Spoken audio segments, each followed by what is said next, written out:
నమస్తే, welcome to okay TV. తెలంగాణలో మంత్రుల ఆదేశాలు ఇస్తున్నారు, కానీ ఫైళ్ళు మాత్రం కదలడం లేదు. ఎందుకు? ఒక మంత్రి తన శాఖలో ఫైల్ను వెంటనే క్లియర్ చేయాలని ఆదేశిస్తారు. అధికారి ఫైల్ను ఆపేస్తారు. మంత్రి మళ్ళీ అడుగుతారు. ఒక కొర్రి వస్తుంది. ఆ కొర్రికి మంత్రి కార్యాలయం సమాధానం ఇస్తుంది. మళ్ళీ ఇంకో కొర్రి వస్తుంది. ఇలా ఫైల్ ఒక టేబుల్ నుంచి మరో టేబుల్కి తిరుగుతూనే ఉంటుంది. చివరికి ఆ ఫైల్ ఎక్కడుందో మంత్రికే తెలియని పరిస్థితి. ఇది ఒక శాఖలో జరిగిన వ్యవహారం కాదంటున్నాయి సచివాలయం వర్గాలు. నీటిపారుదల నుంచి అటవీ శాఖ వరకు మంత్రుల ఆదేశాలకే ఫైళ్లు కదలడం లేదనే ఆరోపణలు వినిపిస్తున్నాయి. అయితే అసలు ప్రశ్న ఇక్కడే. మంత్రి ఆదేశాన్ని ఆపుతున్నది ఎవరు?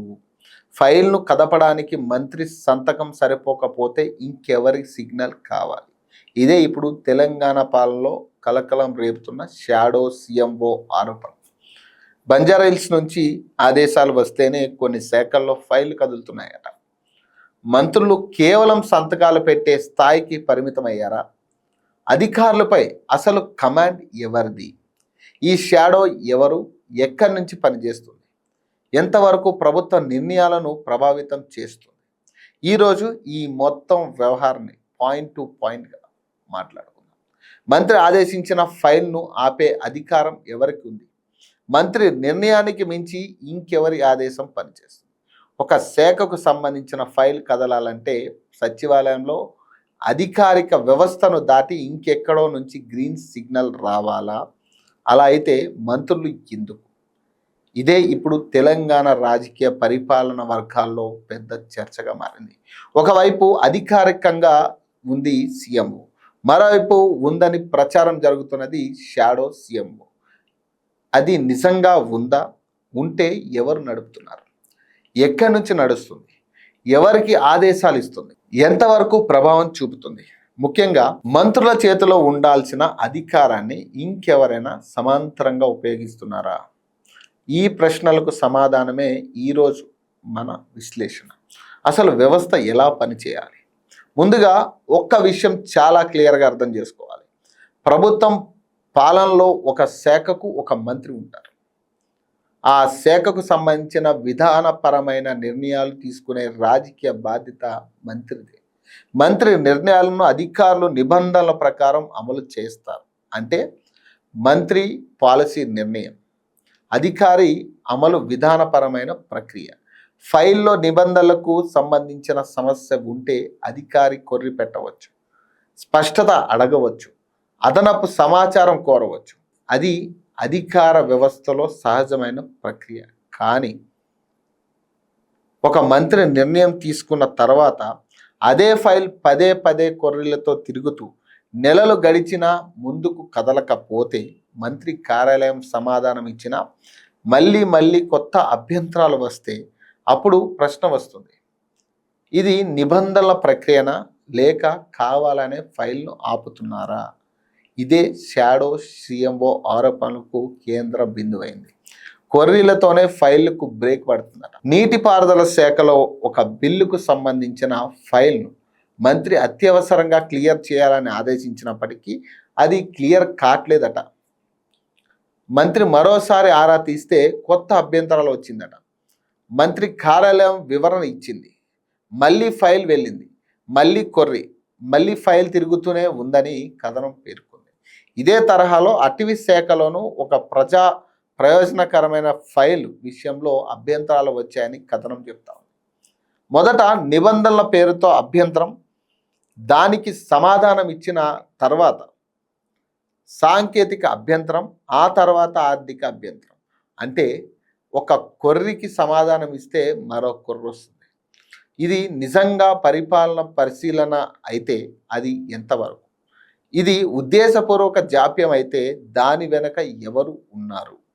ఇదే అసలు ప్రశ్న. మంత్రి ఆదేశం కంటే మరో ఆదేశం పవర్ఫుల్ అయింది. ఇక్కడే కథనం చేస్తున్న ప్రధాన ఆరోపణ వస్తుంది.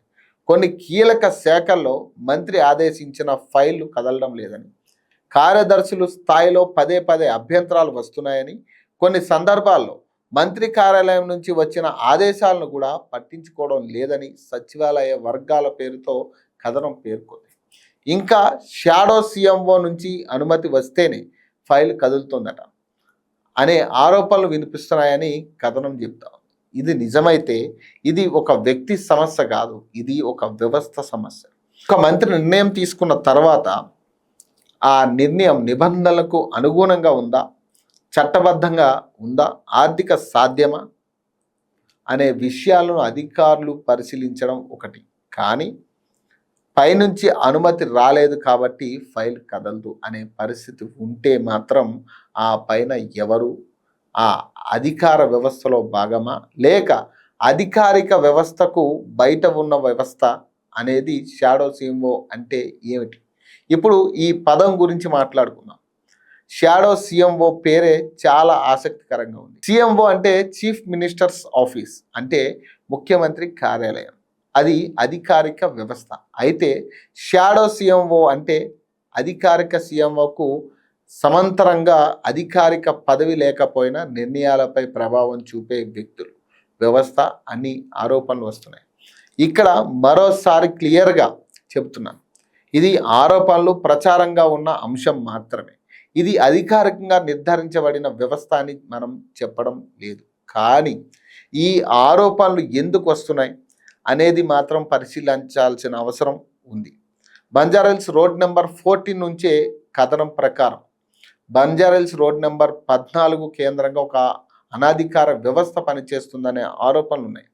దాదాపు 12 మంది వ్యక్తులు ముఖ్య నేతకు నీడలా వ్యవహరిస్తున్నారని, ఫైళ్ళు, పోస్టింగులు, టెండర్లు, ఇతర నిర్ణయాలపై ప్రభావం చూపుతున్నారని కథనం పేర్కొంది.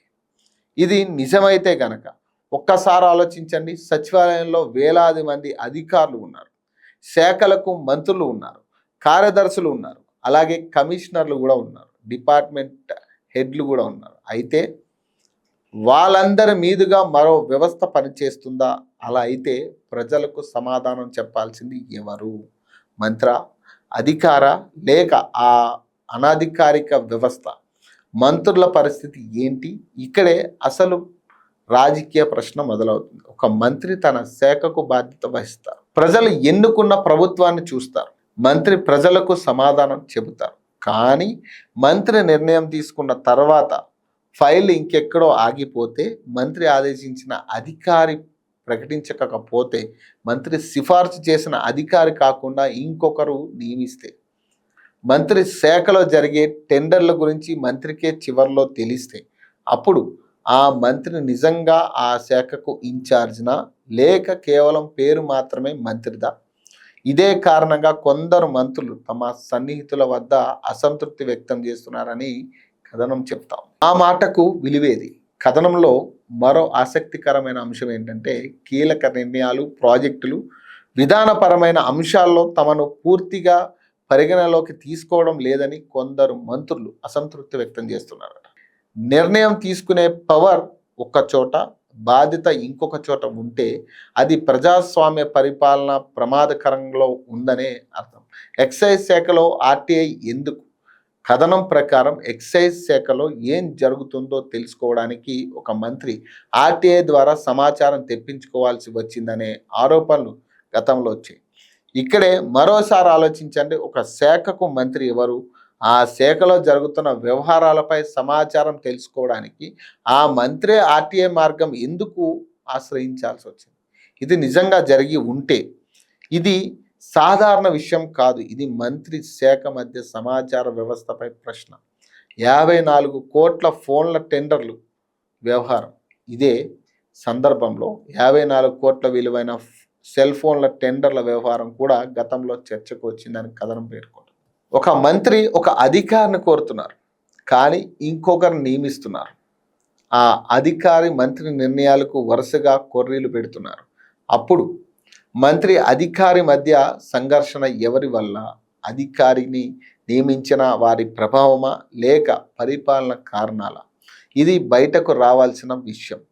కొండా సురేఖ వ్యవహారం కూడా ఇదేనా అనే ప్రశ్న లేవనెత్తుతున్నారు. కథనం మరో ఉదాహరణ అటవీ శాఖను ప్రస్తావించింది. మంత్రి కొండా సురేఖ చెప్పిన 25 మంది సిబ్బంది డిప్యుటేషన్లను ప్రధాన అటవీ సంరక్షణ అధికారి రద్దు చేశారని ఆరోపణలు ఉన్నాయని పేర్కొంది. ఇక్కడ కూడా మంత్రి ఆదేశం ఒకవైపు, అధికార నిర్ణయం నిబంధనల ప్రకారమే జరిగిందా లేక మరొక ఆదేశం ప్రభావంతో జరిగిందా అనేది స్పష్టంగా బయటకు రావాలి. ఎందుకంటే ఆరోపణ చేయడం ఒకటి, ఆరోపణను నిరూపించడం మరొకటి. కాబట్టి ప్రభుత్వం దీనిపై క్లారిటీ ఇస్తే చర్చకు ఫుల్ స్టాప్ పడుతుంది. ఒక మంత్రి కాదు, చాలా శాఖలైన కథనం ప్రకారం ఉత్తమ్ కుమార్ రెడ్డి, బట్టి విక్రమార్క, శ్రీధర్ బాబు, పొన్నం ప్రభాకర్, జూపల్లి కృష్ణారావు, తుమ్మల నాగేశ్వరరావు, అడ్లూరి లక్ష్మణ్, మహమ్మద్ అజారుద్దీన్ తదితరులు శాఖల్లోని ఇలాంటి పరిస్థితి ఉందని సచివాలయ వర్గాల పేరుతో కథనం వస్తుంది. ఇది నిజమైతే గనక ఇది ఒక శాఖ సమస్య కాదు, ఇది మొత్తం పరిపాలన వ్యవస్థకు సంబంధించిన ప్రశ్న. ఆయన కనుగీటితేనే కదిలే అధికారులను నియమిస్తున్నారనే ఆరోపణలు ఉన్నాయి. జూనియర్ ఐఏఎస్ నుంచి ప్రధాన కార్యదర్శుల వరకు నియామకాలను ఒక వ్యక్తి కనుసన్నల్లోనే జరుగుతున్నాయనే ప్రచారం జరుగుతుంది. దాదాపు 14 కీలక శాఖల్లో ఒక ముఖ్య నేత అనుచర యంత్రాంగమే ప్రభావం చూపుతుందని సచివాలయ వర్గాలు పేరుతో కథనాలు వస్తూ ఉన్నాయి. ఇది నిజమైతే ఇది షాడో సీఎం అనే పదానికి మరింత బలం చేకూర్చే ఆరోపణ.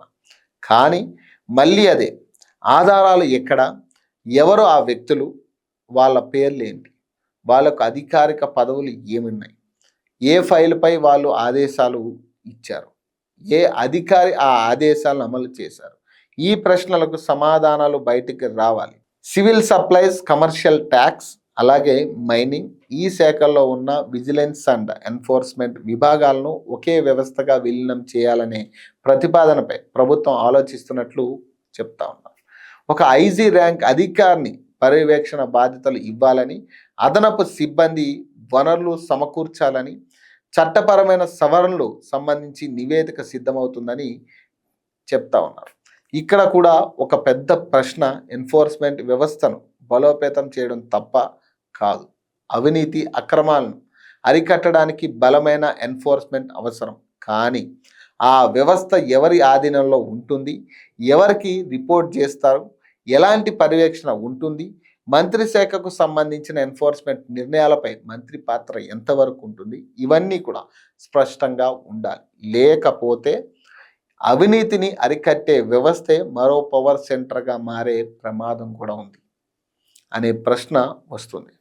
ఒకటి రాజ్యాంగబద్ధమైన వ్యవస్థ, మరొకటి అధికారిక బాధ్యతలు లేని వ్యవస్థ.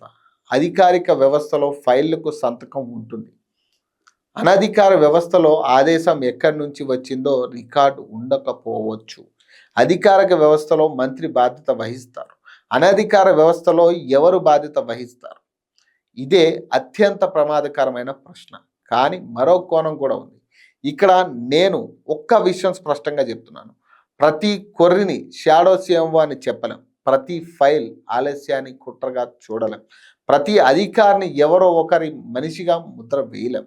ప్రభుత్వంలో నిబంధనలు ఉంటాయి, ఫైనాన్స్ పరిశీలన ఉంటుంది, అలాగే లీగల్ పరిశీలన కూడా ఉంటుంది, టెక్నికల్ క్లియరెన్స్లు కూడా ఉంటాయి, అలాగే విజిలెన్స్ కూడా ఉంటుంది. అధికారులకు కూడా చట్టపరమైన బాధ్యత ఉంటుంది. అందుకే ఈ ఆరోపణలు నిజమా కాదా అనేది ఆధారాలతోనే తేలాలి. అది ప్రభుత్వం చేయాలి, అధికారులు చేయాలి. అవసరమైతే ప్రజల ముందు రికార్డులు పెట్టాలి. ప్రభుత్వం ఏం చెప్పాలి? ఇప్పుడు ప్రభుత్వం ముందుకు వచ్చి కేవలం ఇది ప్రతిపక్షాల ప్రచారం అని చెప్పడం సరిపోదు. అలాగే షాడో సీఎం అంటూ ఏదీ లేదు అని ఒక లైన్లో చెప్పడం కూడా సరిపోదు. ఎందుకంటే ప్రజలకు కొన్ని ప్రశ్నలు ఉన్నాయి.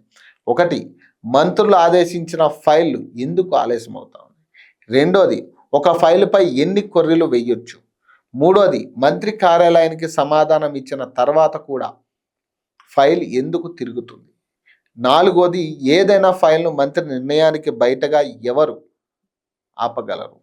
ఇక ఐదోది, అధికారిక సీఎంఓ కాకుండా ఇంకెవరైనా అధికారులకు ఆదేశాలు ఇస్తున్నారా? ఇక ఆరోది, పోస్టింగ్స్పై ఎవరి ప్రభావం ఉంది? మంత్రులు కోరిన అధికారులను ఎందుకు నియమించలేదు లేదనే సందర్భాలు ఉంటే కారణం ఏంటి? ఎన్ఫోర్స్మెంట్ విలీనం వెనుక అసలు ఉద్దేశం ఏంటి? ఇక తొమ్మిదోది, ఈ నిర్ణయాలకు సంబంధించిన ఫైళ్లు నోట్ ఫైళ్ళు ప్రజలకు అందుబాటులో ఉన్నాయా? 10ది అన్నిటికంటే ముఖ్యంగా మంత్రి నిర్ణయం చివరికి అమలు చేయించేది ఎవరు? ప్రజలు అడగాల్సిన ప్రశ్న, ప్రజలకు మంత్రి ఎవరో తెలుసు, శాఖ ఏంటో తెలుసు, ప్రభుత్వం ఏమి హామీ ఇచ్చిందో కూడా తెలుసు. కానీ ఫైల్ ఎక్కడ ఆగిందో తెలియదు, ఎవరు ఆపాడో తెలియదు, ఎవరు క్లియర్ చేశారో తెలియదు, ఎందుకు ఆలస్యం అయిందో తెలియదు. అంటే ప్రజల డబ్బుతో నడిచే ప్రభుత్వ వ్యవస్థలో నిర్ణయాలు ప్రయాణం ప్రజలకు తెలియని పరిస్థితి రావద్దు.